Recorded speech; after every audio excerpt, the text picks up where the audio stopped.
In Thoughtville, people's thoughts sometimes drift out like threads. The Thought Mender can reconnect broken thoughts, stitch up fuzzy ideas, even wrap soft padding around thoughts that are too sharp. But 12-year-old G noticed that lately, lots of thoughts just can't be fixed. They're not broken, they're tangled in knots. These knotted thoughts usually belong to grown-ups.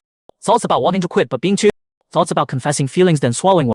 Thoughts about wanting to cry but forcing a smile instead.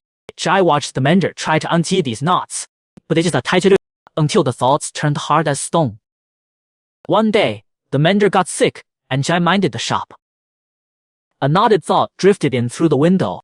She recognized it as the neighbor artist. A thought about wanting to paint a masterpiece but never being satisfied, already twisted into a pretzel. Jai didn't use a needle to pick at it. Instead, she softly hummed a lullaby her mom used to sing. The knot actually loosened a bit with the song, revealing a hint of color. The same golden yellow the painter used when she first drew the sun at 7 years old. She understood then. Knots don't need to be untied. They need to be seen for what they once were. She started collecting all kinds of first memories. The feel of a carpenter's first wood shake. The nervousness of a teacher's first chalk marks on the board. Even the warmth of a newborn's first grip on a finger.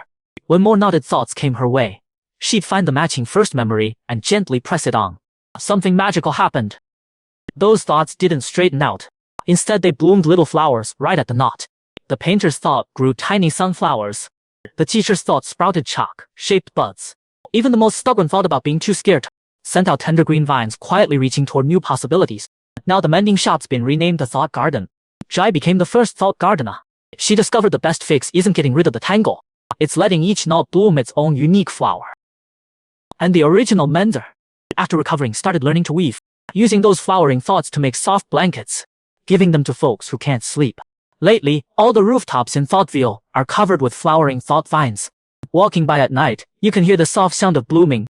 Another idea that once kept someone up all night is now stretching out under the moonlight into something beautiful. And G's pockets are always filled with freshly collected flower seeds. When she meets someone with furrowed brows, she quietly slips one in his pocket. The next day, on that person's wrinkled brow, a little flower might bloom that nobody's seen before, but belongs perfectly